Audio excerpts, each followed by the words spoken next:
Spoštovana Ptujlix publika, Ptujlix na terenu, tokrat v avstrijski Radgoni, in med tem, ko se na Ptuju pojavljajo ideje in debate mestno jedro zapreti in ga s tem, kot lahko potrdijo gostinci in ponudniki storitev, dejansko dokončno uničiti, vidimo, da so v Avstriji in tudi drugod mestna jedra odprta, kar se zavedajo.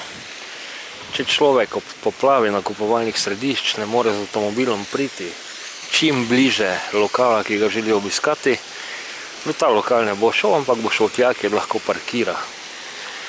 Zato se moramo zavedati, da to vrstne odločitve ne smejo biti politične in populistične, ampak morajo biti skrbno premišljene.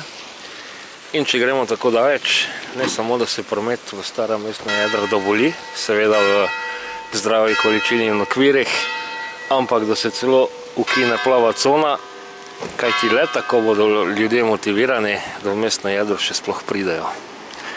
Ne bodimo nori, učimo se od tistih, ki imajo dokazano in dokazljivo pravilne pristope in temu posledično tudi ustrezne rezultate.